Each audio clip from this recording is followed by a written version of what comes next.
అందరికీ నమస్కారం. వెన్నెల్లో చందమామ కథలకు స్వాగతం. ఈరోజు కథ డాక్టర్ సోమరాజు సుశీల గారు రచించిన ఇల్లేరమ్మ కథల నుంచి మిరియాల జున్ను. ఈవేళ సెలవు కదా, కాస్త ఇందుతో బుజ్జితో 10వ ఎక్కం వరకు 3 సార్లు చెప్పించమని అమ్మ నాకు ఆర్డర్ వేసింది.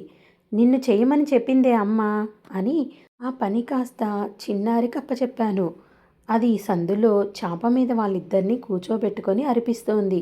నాకు పెద్ద చదువుకోవడానికంటే ఏం లేదు కానీ నిన్న రాత్రి ఇండియా మ్యాప్కి రంగులేసుకుంటుంటే మధ్యలో అమ్మ అన్నాలకి పిలవడంతో అంతా గందరగోళం అయిపోయింది.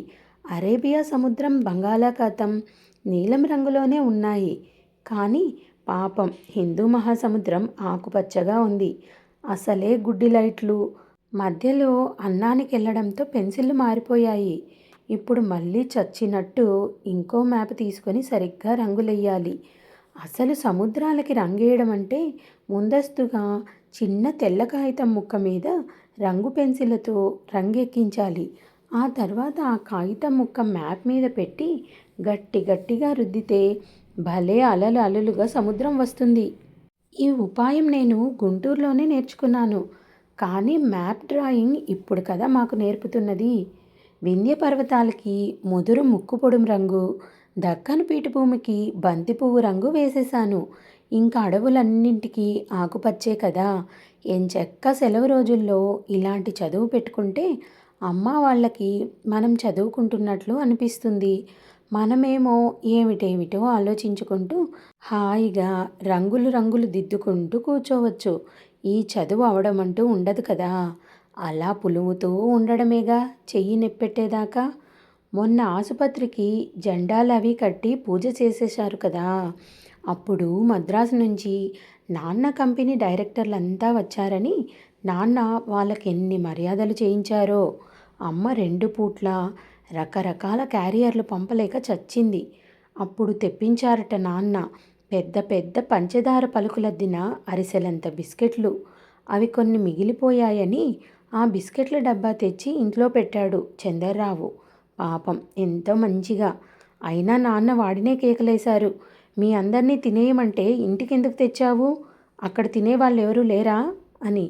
మేం తినగా మిగిలినవే తెచ్చామయ్యా అన్నా వినిపించుకోరే. ఓ మూల నాన్న తిడుతుండగానే నేను డబ్బా లోపల పెట్టేశాననుకో.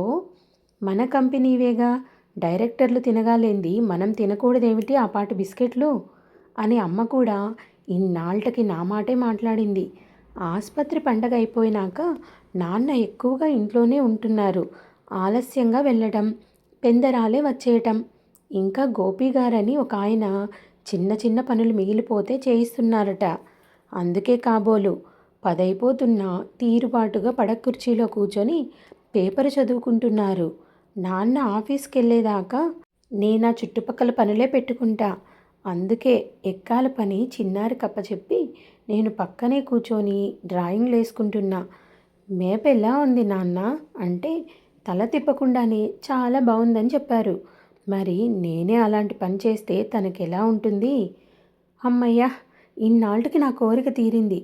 మా నాన్న కోసం కూడా కాస్త మంచి బట్టలు వేసుకున్న ఆయన వచ్చారు.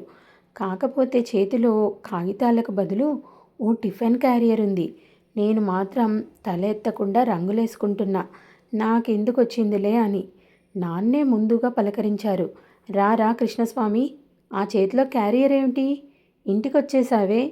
నేనే వచ్చేవాడినిగా కాసేపట్లో ఆఫీస్కి, కూర్చో అని తను లేవకుండానే ఎదురు కుర్చీ లాగి ఓ పాటి మర్యాద చేశారు. ఏం లేదు సార్, మా ఇంట్లో గేదె ఈనింది నిన్న రాత్రి. మా ఆడవాళ్ళు జున్ను చేశారు. పిల్లల కోసం ఇచ్చి పెడదామని ఇటొచ్చా అని చెప్పాడు. వద్దు, మా పిల్లలకి పడదు. వాతమని చెప్పి మా ఆవిడ పిల్లలకి పెట్టదు. ఏమనుకోవద్దు, తీసుకెళ్ళిపోండని నాన్న చెప్పేశారు. అంత బోల్డ్ జున్ను. నాన్న అలా వద్దనేటప్పటికీ నాకు చాలా బాధ అనిపించింది. పాపం ఆయన అంత కష్టపడి వండించి తెస్తే మనం వద్దనొచ్చా? మనం అడిగి తింటే తప్పు కానీ ఎవరన్నా వాళ్ళంతటా వాళ్ళు ఇస్తే వద్దనకూడదని వీళ్ళేగా చెప్తారు మనకి. ఇంకా వింటూ ఊరుకోలేక, మిరియాల పొడి యాలకుల పొడి వేస్తే వాతం చెయ్యదు నాన్న, అమ్మ అప్పుడప్పుడు మాకు చేసి పెడుతుంది కదా. నాని, నువ్వు లోపలికి వెళ్ళి చదువుకో. పెద్దవాళ్ళ మాటల్లో మాట కలపకూడదని అమ్మ చెప్పిందా లేదా? మన అమ్మాయి గారా? ఏం చదువుతున్నారండి అని అడిగాడు జున్నాయన. మా అమ్మాయే ఫస్ట్ ఫారం చదువుతోంది. ఏంటి నాన్న ఎప్పుడూ ఓ క్లాస్ తక్కువ చెప్తారు? నేను సెకండ్ ఫారం కూడా అయిపోవస్తుంటేను. పైగా మాట కలపకూడదంటారు అన్నా. సర్లే లోపలికెళ్ళి వేసుకొని డ్రాయింగులు అని నన్ను లోపలికి పంపేశారు. ఎంత కష్టపడి అక్కడ అన్ని మ్యాపులు అమర్చుకున్నానో. చచ్చినట్టు లేచి అన్నీ తీసుకొని సందులో చిన్నారి వాళ్ళ పక్కన కూర్చున్నా. నెత్తి మీదే కిటికీ. వాళ్ళ మాటలు వినిపిస్తూనే ఉన్నాయి. ఇంటికెందుకొచ్చారు? అరగంటలో ఆఫీస్కి వచ్చేవాడిని కదా. ఏమిటంత అర్జెంటు పని నాతో? కాదు సార్, బిల్లులో 3000 తగ్గించేశారు. పనిలో ఎక్కడా తేడా రాలేదు. అందరూ రంగులు బాగున్నాయని కూడా అన్నారు కదా. ఏం బాగున్నాయండి? మీరు చెప్పిన కంపెనీ రంగులు వాడారా? అసలు గోపి గారేం చేస్తున్నారు? పనిలో తేడా రాబట్టే బిల్లు తగ్గించాను. మీకో వారం రోజుల్లో మద్రాసు నుంచి పేమెంట్ వస్తుంది. నాన్న మాట విచిత్రంగా వినిపిస్తోంది. మళ్ళీ జున్నాయన గొంతు. మీరలా అంటే అన్యాయం అయిపోతాను. ఈ 300 ఉంచండి. పిల్లలు గలవాణ్ణి. గోపి గారన్నీ చూసే సంతకం పెట్టారు కదా. ఇంకా ఆయన గొంతు వినిపించడం మానేసి చెవులు గల్లడేలా నాన్న అరుపులే. ఆ క్యారియర్ వచ్చుకొని తక్షణం వెళ్ళిపోండి. మేము పిల్లలు గలవాళ్ళమే. కంపెనీ మా మీద ఉంచే నమ్మకమే మాకు ఆధారం. లేకపోతే మేము అడుక్కు తినాల్సి వస్తుంది. ఇంకెప్పుడు ఇలా రాకండి. అంతా నిశ్శబ్దంగా అయిపోయింది. ఆ వచ్చిన ఆయన నోరెత్తకుండా వెళ్ళిపోయాడల్లే ఉంది. నాన్న కోపంగా ఇంట్లోనికొచ్చి బట్టలేసుకొని ఆఫీస్కి వెళ్ళిపోయారు. నాన్న వెళ్ళిపోయాక ఒక్కొక్కళ్ళమే లోపలికి వచ్చాం. అమ్మో, అంత కోపం వస్తుందని మాకు అస్సలు తెలియదు సుమా. అసలు అంత మంచి జున్ను వద్దనడానికి మనసు ఎలా వచ్చిందో అమ్మని అడిగా. ఏంటమ్మా మరీ అంత అన్యాయం? జున్ను తింటే 300 ఇస్తానన్నారు కదా. ఎంత చెప్పినా వినకుండా పంపేశారు నాన్న. మేము ఏ క్లాస్ చదువుతున్నామో కూడా సరిగ్గా తెలియదు కానీ జున్ను పడదని తెలిసే ఎన్నిసార్లు చేసి పెట్టలేదు.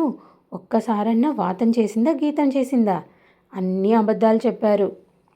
సుశీల, ఇప్పటి నుంచి పెద్ద విషయాల్లో కల్పించుకోవద్దని మొన్నేగా నాన్న కేకలేశారు. జున్ను తినడం కూడా పెద్ద విషయమా? ఇలా కూర్చో అని నన్ను కూర్చోబెట్టింది. మన నాన్నకి జీతం జీపు అవి ఎందుకు ఇస్తున్నారు? బాగా పని చేయించి ఆసుపత్రి చక్కగా కట్టించమని కదా. మరి ఈయన రంగులు సరి అయినవి వేయకుండా ఏదో మాయ చేశాడు.